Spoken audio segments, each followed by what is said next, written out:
Welcome back to BCN news. Visakha GVMC standing committee ఎన్నికల్లో కూటమి విజయంపై YCP కార్పొరేటర్లు చేసిన ఆరోపణపై టీడీపీ కార్పొరేటర్ విల్లూరి భాస్కర్ రావు ఘాటు వ్యాఖ్యలు చేశారు. తమ విజయాన్ని చూసి ఓర్వలేక విమర్శలు చేస్తున్నారని మండిపడ్డారు.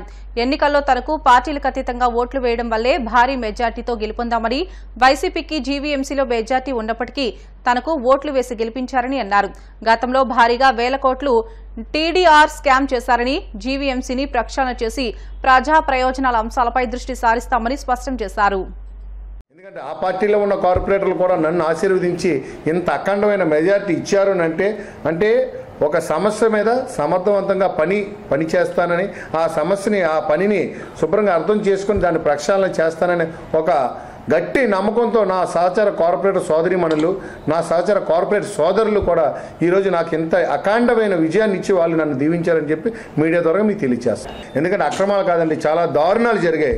ఎందుకంటే ఏకపక్ష నిర్ణయాలతోటి కార్పొరేటర్ల తాలూకా మనోభావాలను తాకట్టు పెట్టేసేసి కార్పొరేటర్ల బలాన్ని తీసుకున్నారు. కానీ కార్పొరేటర్ ప్రతినిధులని కనీసం గుర్తింపు లేకుండా ఒక సామంతరావు చెప్పారని చెప్పి సుమారు కొన్ని వేల కోట్ల రూపాయలు టీడీఆర్ స్కామ్ చేయడం జరిగింది. కొన్ని వేల కోట్ల రూపాయలతో జీవీఎంసీ నిధులతో ఉన్న 4,000 రూపాయల బడ్జెట్ని కేవలం ఎంఈవి సత్యనారాయణకి, జీవీకి, సామంతరాజు అని సుబ్బారెడ్డి చెప్పిన వాళ్ళకి మాత్రమే రోడ్లు వేయడం జరిగింది. కానీ ఈ జీవీఎంసీకి రెవెన్యూ తెచ్చిపెడుతున్న విశాఖ నగర ప్రజల కోసం ఎక్కడ ఎవ్వరూ కూడా ఒక రోడ్డు కానివ్వండి, ఒక కాలువ కానివ్వండి, ఒక స్ట్రీట్ లైట్ కానివ్వండి, ఎక్కడ కూడా ఈ జీవీఎంసీ రెవెన్యూ తెచ్చిపెడుతున్న ప్రజల కోసం ఏ ఒక్క నాయకుడు పనిచేయలేదు. కాబట్టి అంత వ్యతిరేకత అక్కడ రావడం జరిగింది. అంత మద్దతు వాళ్ళందరికీ అతీతంగా సార్లు 3 పర్యాయాలు జరిగిన స్టాండింగ్ కౌన్సిల్లో తీర్మానాలకి అతీతంగా, పార్టీలకు అతీతంగా ఈరోజు రావడానికి కృషి చేస్తారని చెప్పేసి మీకు తెలియజేస్తున్నాను. మా పనితీరుతో ఇంకా జీవీఎంసీని విశాఖ నగరాన్ని ఇంకా క్లీన్ అండ్ గ్రీన్గా తయారు చేయడానికి మేము సిద్ధమవుతూ ఉన్నామని మీకు తెలియజేస్తూ ఉన్నాము. పెన్సిల్ పట్టుకెళ్ళకూడదు, పెన్ పట్టుకెళ్ళకూడదు అవన్నీ చెప్తా ఉన్నారు కదా. 14 బ్యాలెట్ పేపర్లకి మార్కులు పడ్డాయి, చుక్కలు పడ్డాయి అని చెప్పి బయటకు వచ్చి గొడవ చేస్తూ ఉన్నారు. నిజంగా కానీ మార్కులు పడేటట్టుగా అయితే మేం కాదు కదా, కనీసం ఎలక్షన్ కమిషనర్ గారు ఒప్పుకోరు.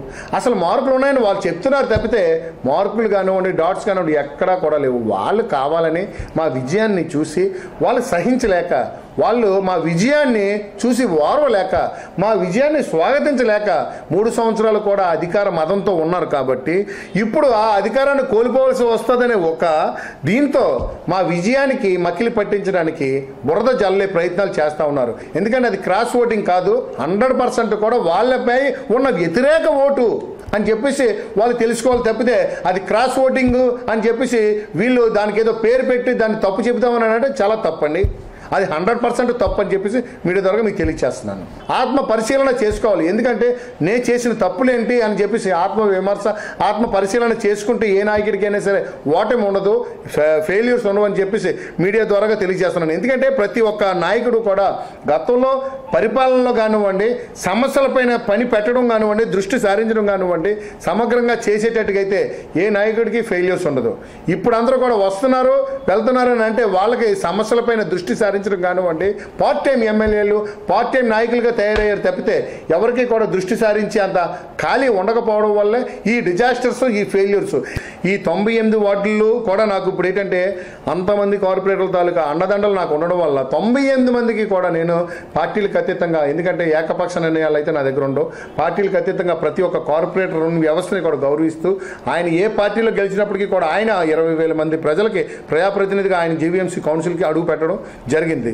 వారు ఆ సమస్యలు, మౌలిక వసతులు ఏవైతే జీవీఎంసీ, అది drinking water, UGD, drain, electricity, road, ఈ 5 మౌలిక వసతులు కూడా ఆయన తరపు నుంచి మేము ఆయనకి శాంక్షన్ చేయడం జరుగుతుంది. ప్రజాప్రతినిధికి ఆ ప్రజలకు శాంక్షన్ చేయడం జరుగుతుందని చెప్పి వన మహోత్సవానికి అనువైన ప్రాంతాలను పరిశీలించినట్లు కలెక్టర్ షాన్ మోహన్ తెలిపారు.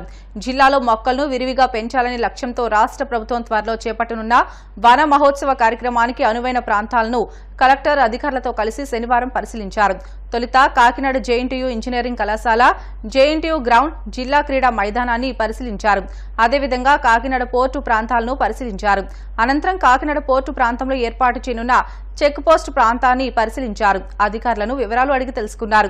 ఈ పరిశీలనలో JNTU vice chancellor KVSG Muralikrishna, registrar Ravindranath, Kakinada RDO Itla Kishore, Kakinada port అధికారి కె ధర్మశాస్త్రి, అటవీ అధికారులు పాల్గొన్నారు. 6 ఆగస్టున రాష్ట్ర వ్యాప్తంగా చాలా మ్యాసివ్ ట్రీ ప్లాంటేషన్ ప్రోగ్రామ్ని గవర్నమెంట్ ఆలోచిస్తోంది. దానికి సంబంధించి ఇవాళ కాకినాడ డిస్ట్రిక్ట్ ఆనరబుల్ కలెక్టర్ గారు JNTUK కాకినాడ ప్రాంగణానికి వచ్చి ఇక్కడ ఈ ప్లాంటేషన్కి ఏ విధంగా మనం ఉపయోగించవచ్చు అనే విషయమై దీన్ని సందర్శించడం జరిగింది. సో ఇది చాలా అత్యద్భుతమైనటువంటి పథకం. JNTUK కాకినాడకి కనుక ఈ అవకాశం లభిస్తే చాలా అదృష్టవంతుల కింద లెక్కది. ఇది పవన్ కళ్యాణ్ గారు our deputy chief minister and minister for environment, forest and climate change, ఆయనటువంటి ఆశ ఇది. చాలా అత్యద్భుతమైనటువంటి ప్రోగ్రాం ఇవాళ ప్రపంచానికి కావలసింది కూడా మోస్ట్ ఇంపార్టెంట్ ప్రాణవాయువుని, లైఫ్ని ఇచ్చే అంతా కూడా ఇవాళ ఈ సమాజంలో, ఈ శతాబ్దంలో, ఈ రోజుల్లో మనిషి ఏదైనా ఒక యజ్ఞం చేయాలి అంటే, ఒక వ్రతం చేయాలంటే, ఒక యాగం చేయాలంటే అది చెట్లను పాతడమే. అలాంటిది కొన్ని వేల చెట్లని పాతే క్రమంలో చేయబట్టి ఈ కార్యక్రమం JNTU ద్వారా సక్సెస్ అయితే మా అదృష్టంగా భావిస్తాం. కలెక్టర్ గారు ఏ సంగతిని అనుకోవడం ఒక 2-3 డేస్లో వారి డెసిషన్ చెప్తారు. మాజీ మంత్రి కాకాని గోవర్ధన్ రెడ్డిపై సర్వేపల్లి ఎమ్మెల్యే సోమిరెడ్డి చంద్రమోహన్ రెడ్డి విరుచుకుపడ్డారు. వందల ఎకరాల పొలాలు, ఇసుక, గ్రావెల్ తవ్వేసి ఇష్టానుసారంగా ఆక్రమించుకున్నారని మండిపడ్డారు. ఎప్పుడు చూసినా వసూళ్లు తప్పించి అధికారులతో సమీక్షలు చేసింది లేదని ఎద్దేవా చేశారు. ప్రతిరోజు తాను ఎందుకు తిడుతున్నావని ప్రశ్నించారు. తాను ఇకపై మాట్లాడనని, తన కార్యకర్తలే కాకాని గురించి చెప్పాల్సింది చెబుతారని అన్నారు. 5 కలిసి రైతులు 25 ఎకరాల పొలంలో 2 ఎకరాల విస్తీర్ణంలో సామాజిక సాగునీటి గుంతగన తవ్వుకుంటే వాటర్ స్టోరేజ్కి 20 లక్షలు 100% ఉచితం. అంటే పాండ్ ఫార్మేషన్, పొలంలో పాండ్ తవ్వుకుంటే, ఒక రైతు తవ్వుకుంటే 75,000. 5 రైతులు కలిపి 25 ఎకరాల్లో 2 acres 2 ఎకరాల విస్తీర్ణంలో, అంటే వర్షం వస్తే నీళ్లు స్టోరేజ్ ఉంటాయి. ఆ పొలానికి సాగుకి, ఆ చెట్లు పెంచుకునేదానికి, ఆ నీళ్లు పంపింగ్ చేసుకునేదానికి ఉపయోగపడతాయి. 20 లక్షలు 100% ఫ్రీ. ఇటువంటి ఎప్పుడన్నా నోటి గుండా ఒక సమీక్ష, ఒక ముక్క, ఒక విజిట్. మన మించాంగ్ తుఫాన్ వస్తే ఏరి నిమ్మ చెట్లు రైతులు నాశనం అయిపోతే ఏరి వైసీపీ రైతు ఎక్కడున్నాడు? సిగ్గు, మానవత్వం ఉండబడలా, మనిషికి మానవత్వం ఉండబడలా. రైతు అంటే రైతయ్యా. దాంట్లో మళ్ళీ వైసీపీ రైతుకే ఇయ్యాలా, మిగతా రైతులు సావండి. ఇటువంటిది ఎప్పుడన్నా చూసామా? ఇంత దారుణం ఏంటంటే mini tractor, power tiller, Taiwan sprayer, multilayer machine, ట్రాక్టర్తో పనిచేసే స్ప్రేయర్లకి రాయితీలు ఇస్తాము. మహిళా సన్న చిన్నకారు రైతులకి 50% సబ్సిడీ మినీ ట్రాక్టర్ దగ్గర నుంచి, పెద్ద రైతులకి 40% సబ్సిడీ. ఇవన్నీ స్టార్ట్ చేశాం. చంద్రబాబు నాయుడు గారి ప్రభుత్వంలో ఇవన్నీ మొదలుపెట్టాం. అవన్నీ మీరు నరికేశారు. ఒక పట్టలే, ఒక స్ప్రేయర్లే, ఒక మినీ ట్రాక్టర్లే, ఒక ట్రాక్టర్లే చూసాం కదా. 371 కోట్లేంది, 119 కోట్లేంది నరికేసరిగా. అది జగనన్న రాజ్యం, తోడేరు రాజ్యం. దేనికి మీరు పనికొచ్చారు? దోచుకునేదానికి పనికొచ్చారు. ఇప్పుడు చెప్తున్నారు చిట్టేపల్లిలో సోమిరెడ్డికి మేత కోసం మేత పరుంబకు సిగ్గుండబడలే. అన్ని ఎన్ఓసీలు మీరు ఇచ్చేశారు. నీ పొదలకూరు పంచాయతీ మీది, నీ గవర్నమెంట్లో only environmental clearance.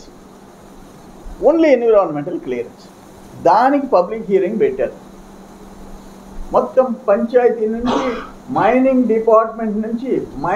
Department NOC ఇచ్చేసింది.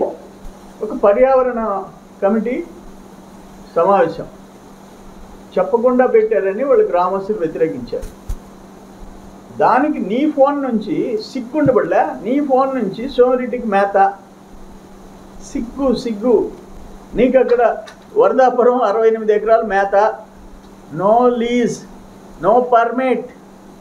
మొగళ్ళూరు 50 ఎకరాలు మేత, ముదిగేడు మేత, ఒక గ్రావుల, ఒక మట్టె, ఒక ఇసుక సిగ్గుండబడ్డా 2 ట్రాక్టర్లు ఒక రైతు దోలుకుంటుంటే. ఖమ్మం పట్టణంలోని మమతా రోడ్లో ఉన్న కింగ్ దర్బార్ రెస్టారెంట్ యజమానిని బెదిరించిన వారిపై కేసు నమోదు చేసినట్లు స్టేషన్ సీఐ భానుప్రకాష్ తెలిపారు. రెస్టారెంట్ యజమాని జబీర్ ఖాన్ ను బెదిరించి డబ్బులు డిమాండ్ చేసిన నలుగురిపై రెస్టారెంట్ ఓనర్ ఫిర్యాదు మేరకు కేసు నమోదు చేసినట్లు తెలిపారు. భద్రాద్రి కొత్తగూడెం జిల్లా సీతారాంపురం గ్రామానికి చెందిన గూగులోతు మోహన్ రావు, బానోతు రామస్వామి, ఎస్ యువరాజ్, అజ్మీరా యువరాజ్ గా వీరిని పోలీసులు గుర్తించారు. జమ్మూ కాశ్మీర్లోని అనంతనాగ్లో భద్రతా బలగాలు, ఉగ్రవాదుల మధ్య ఉద్రిక్తత పరిస్థితులు నెలకొన్నాయి. ఎదురు కాల్పుల్లో తీవ్రంగా గాయపడిన 2 సైనికులను స్థానిక ఆసుపత్రికి తరలించగా చికిత్స పొందుతూ మృతి చెందారు. ఉగ్రవాదుల కదలికపై నిఘా వర్గాల సమాచారంతో కోకర్నాగ్ అటవీ ప్రాంతంలో భద్రతా బలగాలు సోదాలు నిర్వహించాయి. సెర్చ్ టీంపై ఉగ్రవాదులు కాల్పులు జరపడంతో జవాన్లు ఎదురు కాల్పులు జరిపారు. ప్రస్తుతం ఉగ్రవాదుల కోసం సెర్చ్ ఆపరేషన్ కొనసాగుతోంది. దీంతో ఆయా ప్రాంతాల్లో భద్రతా బలగాలు భారీ స్థాయిలో మోహరించాయి. వార్తలు ముగించే ముందు ముఖ్యాంశాలు మరొకసారి. యలమంచిలి మండలంలో మంత్రి నిమ్మల రామానాయుడు సుడిగాలి పర్యటన.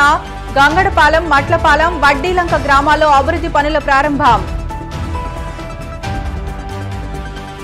మాదక ద్రవ్యాలకు యువత దూరంగా ఉండాలి. విశాఖలో అవగాహన ర్యాలీని ప్రారంభించిన కలెక్టర్ హరీందర్ ప్రసాద్.